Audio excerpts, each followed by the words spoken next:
30 عاما وأنا أحرس قبرا واحدا. لم أكن أعرف من دفن فيه ولا لماذا أنا تحديدا من يقوم بهذه المهمة، لكن في الليلة الماضية تحرك القبر وخرجت يد تحاول سحبي إلى الداخل. اسمي كالواي، وربما لن يهمك اسمي كثيرا بعد أن تسمع ما سأرويه لك، لأن ما حدث لي لا يمكن تفسيره بسهولة. قبل 30 عاما كانت حياتي تنهار ببطء. خسرت عملي في الصحافة وانفصلت عن المرأة التي كنت أظن أنها حب حياتي. أصبحت أيامي فارغة بلا هدف بلا معنى. وفي إحدى الليالي كنت جالسا وحدي أشرب حتى فقدت الإحساس بالوقت. كنت أكتب مقالا سيئا، ربما الأسوأ في حياتي كلها، كلمات متداخلة، أخطاء لا تحصى، وجمل بلا معنى. ثم لا أتذكر متى غفوت، لكنني استيقظت في اليوم التالي ورأسي على المكتب، الأوراق مبعثرة والغرفة في حالة فوضى. لكن الشيء الغريب كان الظرف، ظرف أبيض نظيف مختوم بالشمع، كان في حضني مباشرة وأنا متأكد أنه لم يكن موجودا من قبل.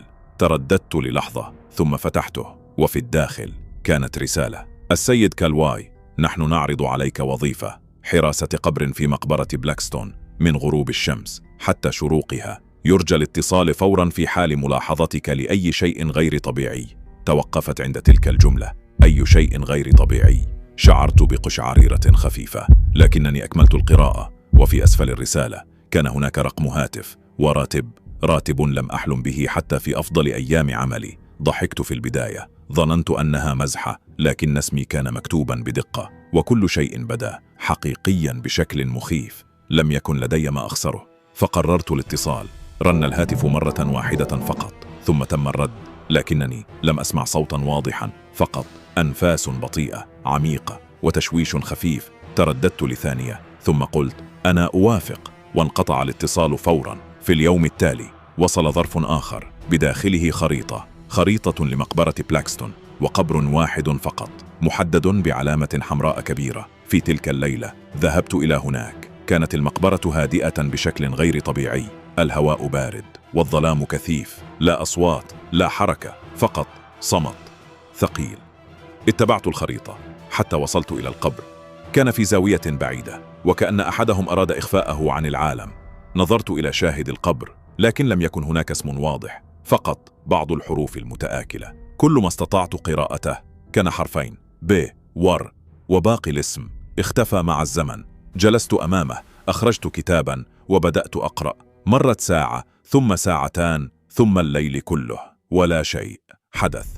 عدت إلى المنزل وأنا مقتنع أن الأمر مجرد خدعة، لكن عندما دخلت المطبخ تجمدت في مكاني. على الطاولة كان هناك ظرف، فتحته بسرعة وكان بداخله المال، راتبي كاملا عن ليلة واحدة فقط. شعرت بشيء غريب، شخص ما دخل منزلي، وضع المال وغادر. لكن بدلا من الخوف شعرت بالراحة، ومنذ تلك الليلة بدأت أعود كل ليلة إلى نفس القبر، بنفس الصمت، بنفس الغموض. مرت الأيام، ثم الشهور، ثم السنوات، وأنا هناك، حتى أصبحت المقبرة مكاني المفضل، ملجئي من العالم.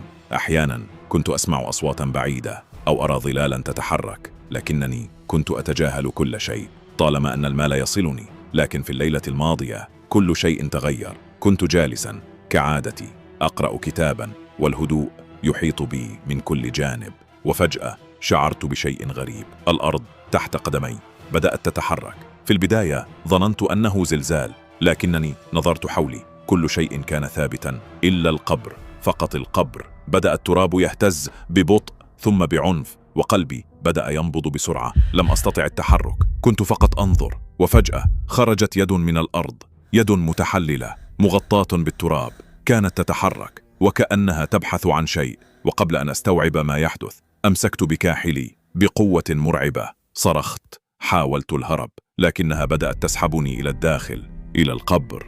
كان الأمر حقيقيا، لم يكن حلما.